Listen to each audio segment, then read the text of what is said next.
On this week's episode of Inside Iowa, meet a Hawkeye celebrating 10 years of saving lives. Meet some students who are using their creative spirit to transform downtown. Fire up your grill for some hot wings for your next tailgate. See how the University of Iowa hospitals and clinics helped a sick baby in need of a transplant. Kick off homecoming week with the Cultural Diversity Fair. Then march with the Alumni Band. And check out the highlights from the 101st Homecoming Parade. Inside Iowa starts now.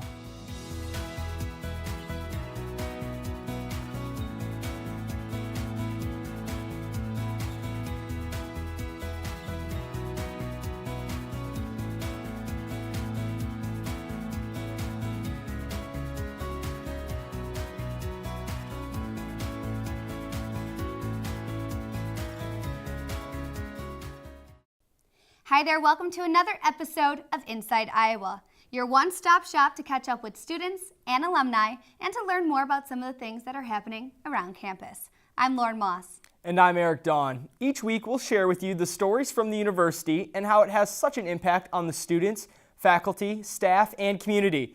And this week we'll also catch up with some of the homecoming festivities that were going on throughout town. The University of Iowa is not only a great academic and research campus, it also has a top-tier hospital. And the doctors at the UI Children's Hospital know how to save a child's life, and they do it every day.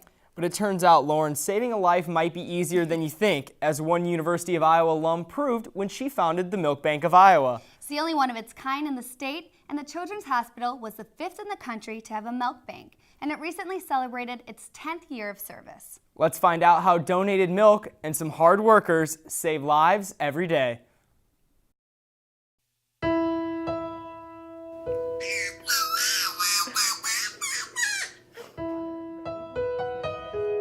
Nuala and Landry were both born premature at the University of Iowa Children's Hospital Neonatal Intensive Care Unit. Both of their lives were changed forever because of the kindness of some driven strangers and an unexpected donation: human breast milk. It's a lifesaver, and babies like Nuala and Landry and so many other infants in UI Children's Hospitals are saved because of the powers of human breast milk. Breastfeeding is really the optimal way for human infants to be fed. It's human milk. We're human. That's what we should use. You know, there are a lot of health benefits associated with breastfeeding, both for moms and for babies, especially in the most high-risk population. It's probably between 2/3 and 3/4 of babies will get at least some donor breast milk. Donor milk. It's a concept only true to Iowa for the last 10 years, when University of Iowa alumni Jean Drulis started the Mother's Milk Bank of Iowa. Well, it's a decade old now, and I started it because we saw the absolute importance to ensure that all premature babies have access to human milk in the absence of mom's zones. I was just driven to make sure that Iowa had that service, and we were the 5th in the nation to have a milk bank. The milk bank accepts donations for women who produce more milk than their own babies can consume. They then pasteurize the milk to ensure safety and uniformity, and deliver that milk to premature babies around the state. Before we started on breast milk, she kind of looked like she would stop breathing and be really uncomfortable and flail around, and as soon as we went to breast milk, she jumped to the next growth curve, and everything changed for her. That's basically. right. After a couple of terrifying, nearly half year for her, right? A couple of trips to the hospital and a baby that was upset and tiny, and it really did turn things around for her. Yeah, really like flipping a switch. It was pretty incredible. There's always a need for more donated milk. And now, because of the hard work and care from the milk bank, there are 15 donation depots throughout the state that guarantee and ensure that milk will help the newborns grow to become healthy children, just like Nuala. It does seem imperative that healthy people donate. It sure helped us a lot, and what an incredible benefit for the community to have access to something like this. The Mother's Milk Bank of Iowa now has more than 170 healthy donors who donate more than 200 ounces of milk each, and know that human milk can save a life. So pretty much we're pretty lucky. I didn't know such a small act could make such a big difference. It's wonderful to see all these amazing programs in work. Exactly. And another way alumni and students are making a difference is through community art projects like Benchmarks. The program, in its second year, was the first public art project with community input hosted by the Iowa City Downtown District. Benchmark's goal is to expose the community and university students to public art.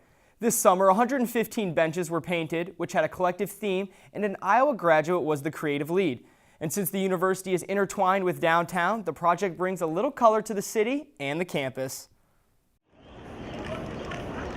My position is creative lead for Benchmarks 2.0 project. This University of Iowa alumni has found that his education has helped him in shaping Benchmarks 2.0. I've been in Iowa City 10 years. I moved here to go to school. I got my master's in art, studying photography, but also kind of intermedia and kind of collaborative social practices. You know, it's interesting doing a project like Benchmarks because it is a big public project, and so I think in a lot of ways I was the right person for this project at this moment because I've had this kind of public exposure as a community artist. The Iowa City Downtown District is responsible for drawing people into downtown and in turn the University of Iowa campus.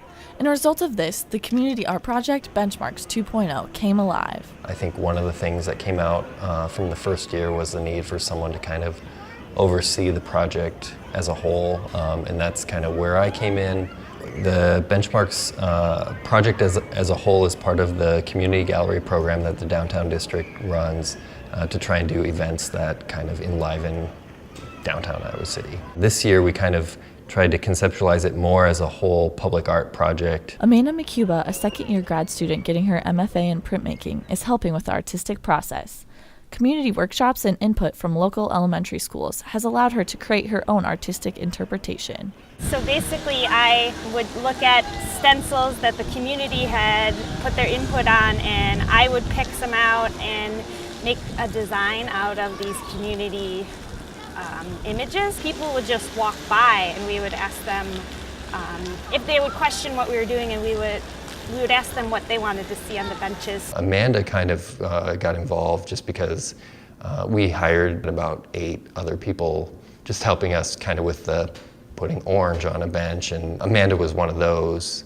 And then when she got done, she was like, you know, I want to keep going with this project. It was really about her being passionate about wanting this project to look good and be involved in the artwork part of it. I mean, this is a pretty central part of downtown, and I feel like this is where like the whole community hangs out during the summer. You need to make it beautiful and interesting and interactive.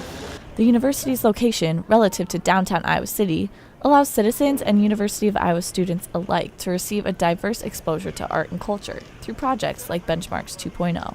And what's really cool about this year's project is that the benches are really a giant puzzle that students, residents, and visitors can enjoy and try to solve. I've tried to figure it out myself, and it is tougher than you think. I've gotten nowhere. We're going to take a quick break, but when we return, get your grill on with Kinnick's Kitchen. Second down and 2, Bodell. Here in motion. Green has the first down.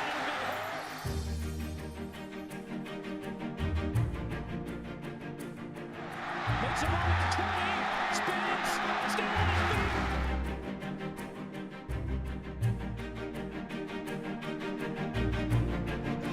Wide yard line, goal line. Touchdown, Iowa. You will never see a prettier run than that.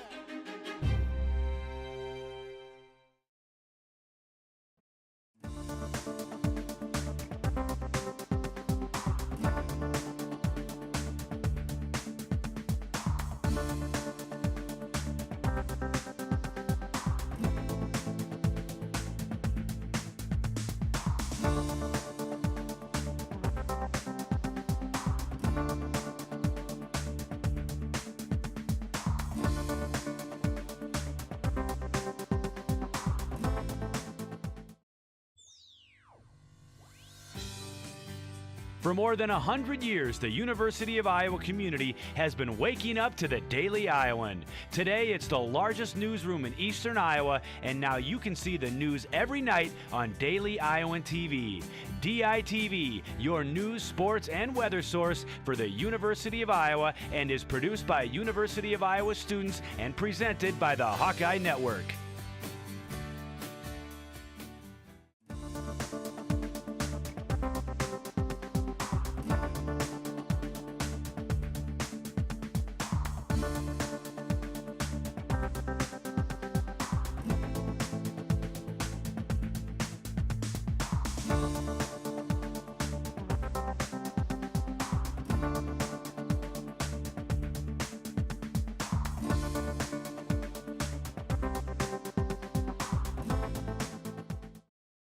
Welcome back, Hawkeyes. If you're like me, you love to do a little tailgating before the game.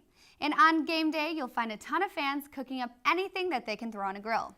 One of my favorite things to eat when watching a game is buffalo wings, which can be a little tricky to make when you're tailgating. That is until you meet diehard fan and alum Todd, who will show us how he makes grilled wings. Cooking up some buffalo wings on the grill sounds great, and they can pack the same heat as their fried counterparts. With a watchful eye on the grill, you can get that same crispiness too. Let's see how it's done in this week's Kinnick's Kitchen.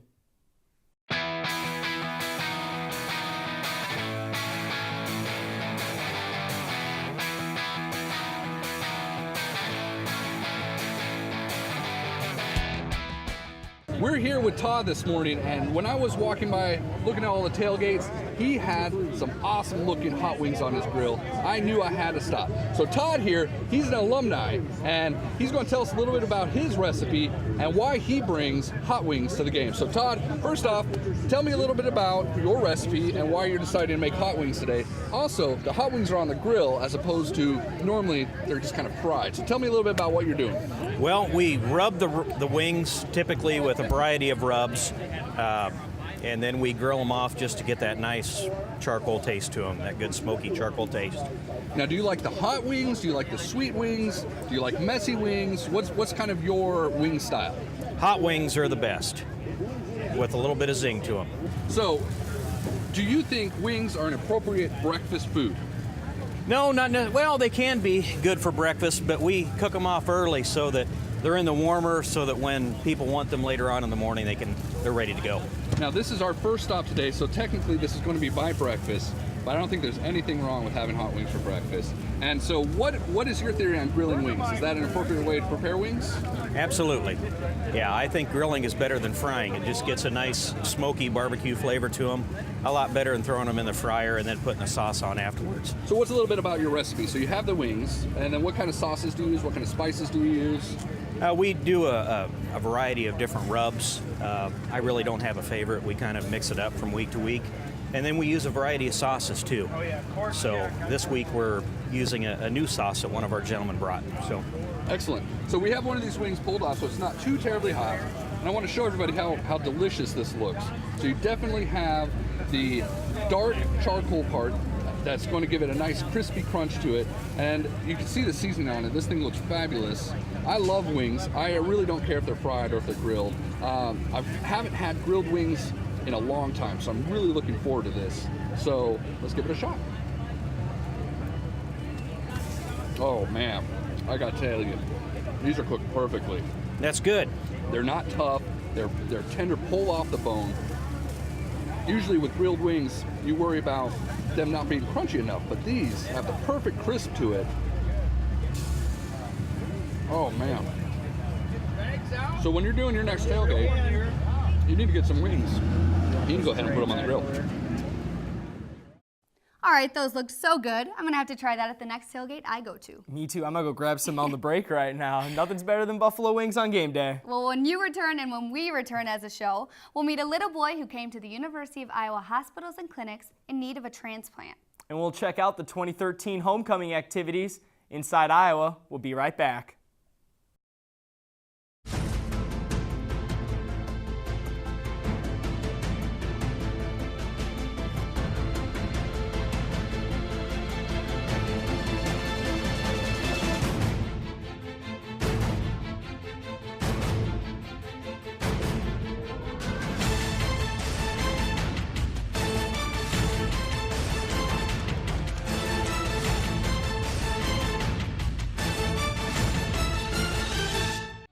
Tradition. Ambition. Exploration. Inspiration. You feel it when you step on campus at the University of Iowa. The energy and pride of students inspired by our history. And excited about our future. When you join the Hawkeye family, you're a part of it all. Be a part of it. Be a part of it. Be a part of it. Be a Hawkeye.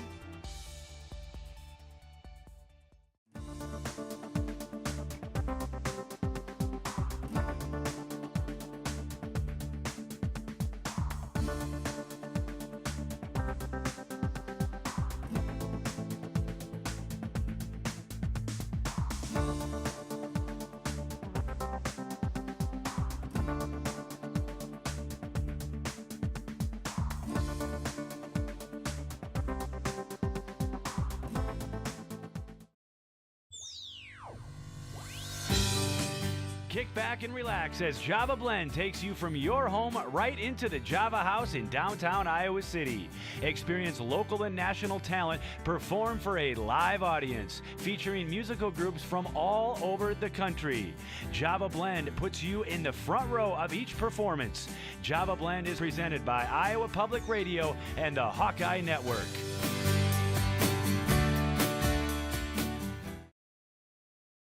Doctors at the Children's Hospital are always hard at work helping sick kids.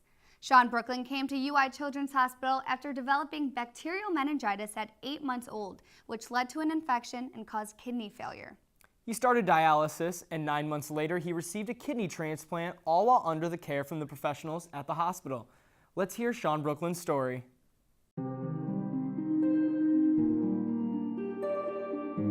When Sean Brooklyn was 8 months old, he contracted bacterial meningitis, and it caused kidney failure, among other things. So we ended up here for the first time to do dialysis training so that he could be sent home. The University of Iowa has the only pediatric dialysis program in the state, so we had to come up here to get the proper training so that we could do it at home and not have to drive back and forth up here to get his treatments. We were here for about a week the first time for the training, and everyone in the dialysis center was really great and helpful with the training and made sure that we understood completely what we were doing before we went home. So it was pretty scary. It was scary, but I know it was scarier for him, so you got to be strong that way. And once he got to a healthy point, we started looking into the transplant options and met with the transplant team up here. And it was about not quite a year, maybe 9 months or so, from the time he went on the transplant list to when he was able to get a kidney transplant. Sean Brooklyn is a pretty cute little guy. When he came to us initially, he was actually quite ill. He developed a pretty bad systemic infection and had a lot of issues associated with it. And one of them was ultimately developing fulminant kidney failure from it. And so with that, he was just a very tiny baby when we first met him. But over the course of time, he's required a fair amount of involvement with our service, and so we got to know him and his family very well, and we're very lucky. He's a wonderful little boy. He actually underwent a kidney transplant as an infant and has done exceedingly well with this transplant. Now he's up walking around and he's interactive, and he's really done very, very well. He's doing great. A normal, rambunctious little 4-year-old, or well, soon to be 4-year-old. More dangerous than most kids because pain doesn't register. Yeah, he likes to push the limits. Yeah. And he's growing finally. He was always such a small little thing, and yeah, now he's just sprouting like. It's like a whole new person. He has way more energy than he ever did. I absolutely love this hospital. From everything that they've done, they're very thorough, and the doctors are really nice, and nurses and everybody seem like they actually care. So I really appreciate this hospital. University of Iowa Children's Hospital means caring nurses to me. They just go above and beyond what's expected. Thank you for saving my son's life. Such a touching story. When we return, we'll take a look at Homecoming Week. From the Cultural Diversity Fair to the Alumni Band and, of course, the parade, we have all that coming your way after the break. Hey Hawkeye fans, don't miss the action on MediaCom Court at Carver Hawkeye Arena this fall with an exciting season of Iowa Hawkeye Volleyball. For only $30, you get 2 season tickets, 2 Iowa volleyball t-shirts, weekly emails, and much more. Seniors Nikki Daly, Rachel Bedell, and Bethany Yeager want to see you at Carver Hawkeye Arena this season. To order, call 1-800-IA-HAWKS or visit HawkeyeSports.com. We'll see you at Carver Hawkeye Arena this fall. Go Hawks! There are over 24,000 bridges in Iowa. But only one connects University of Iowa hospitals and clinics to Iowa River Landing. From pediatrics and women's health to cardiology and routine exams, world-class medical care can be found at a new, convenient location in Coralville. Iowa River Landing is here, and it's designed just for you. For an appointment, call 319-467-2000. We have a certain way of doing things. You'll see it in the determination of our students, in the classroom and on our fields, in the collaboration among our faculty that lead to great innovation and change, in the vision of our writers, artists, and doctors, bringing the world to Iowa and Iowa to the world. It's the Hawkeye way.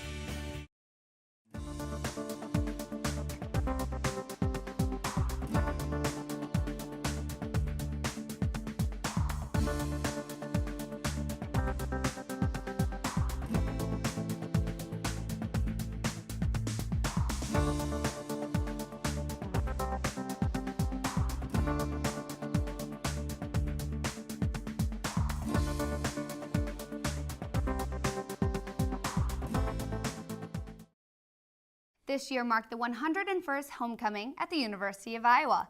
Kicking off the week-long events was a cultural diversity fair.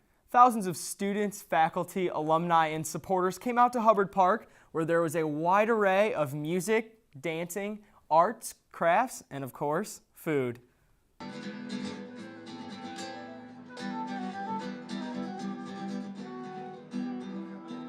I'm Dr. Georgina Dodge. I am the Chief Diversity Officer and Associate Vice President for the University of Iowa. And the Diversity Festival itself, celebrating cultural diversity, has been in existence for 23 years. I've been here in Iowa for 3 years and have enjoyed every one of those years with the festival. My name is Kang Hee Lee, President of KUSA, Korean Undergraduate Student Association. We are here in University of Iowa, promoting our Korean food, kimchi fried rice and bulgogi, and we are here to promote our cultural diversity and introduce our Korean culture here. I'm Cooper Bergman. I'm the PR Secretary for Oasis. It's an organization supporting international students. Right now we have a booth just selling bubble tea, to help fund. We do a lot of various projects involved around the international students on campus and helping them integrate into American society and be able to integrate inside the university as well. My name is Lindsay Jarrett. I am a Diversity Resources Coordinator in the Chief Diversity Office here at the University of Iowa. And I'm also one of the co-chairs of the festival this year. So I'm excited today, big day's finally here. For those of you who have come to the festival before, you probably have noticed that we're in a very, very different time of year. In the past, we've always been winter, spring, and this year we branched out and joined with Homecoming, another long tradition on campus, to be the kickoff event for the University of Iowa Homecoming Week events. The festival is all about bringing people together, providing us with an opportunity to acknowledge our differences and then also to celebrate them. This was the first year the event was held outdoors, and it was a huge hit. The music was great, the food was great, and I even got to try baklava for the first time, and Eric, it was delicious. Another highlight from homecoming is the Alumni Marching Band, where former Hawkeyes performed at the parade and at Kinnick Stadium, which they've been doing for the last 40 years. My name is Craig Brown. I graduated a BA in 1997. I worked in television for 7 years, and now I'm a pastor, if you can believe it, and of course a cymbal player. We are out here trying to relive old glory, and failing miserably, but having a great time doing it. I'm Teresa Silver. I now live in Milford, Michigan. And I'm Erica Silver, and I live in Bloomington, Illinois. I graduated in '85. And I graduated in 2013. So this is our first year doing Alumni Band together. Yep. Well, I wanted to do it together with my mom. She's been out here supporting me from the alum band while I've been in the regular band, and it seemed like a fun thing to do together. I'm Jim Kroshek, and I was in the band from 1960 through 62. Graduated actually in 1970. I was in the regular band for 3 years, then I've been in the alumni band every year since it started in 1973. So this is my 41st round with the alumni band. It's fun. It's just an opportunity to come back and see some of the people that you haven't seen in a year. There's absolutely no practicing that happens between year to year. So you come out, you're rusty, your arms hurt, your mouth, is sore from blowing, but it's all worth it because at the end of the day, you get to play the fight song again, you get to rush out to Kinnick, you get to take the streets of the parade, and everybody cheers. It's an awesome time.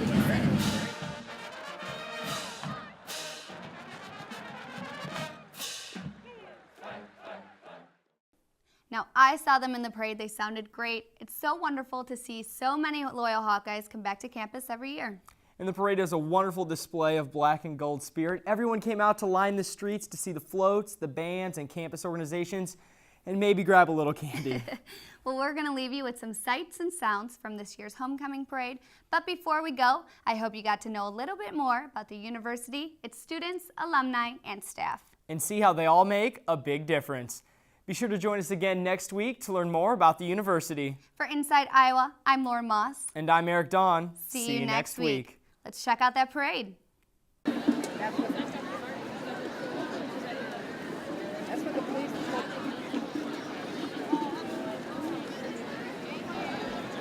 We understand the parade has led off, so it should be just a few minutes before it'll be rounding the corner and coming this way.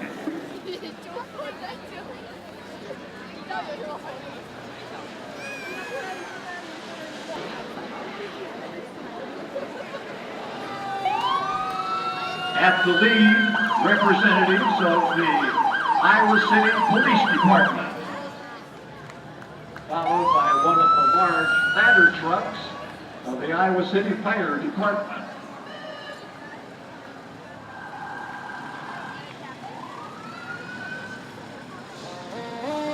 The colors are presented by the University of Iowa Air Force, ROTC.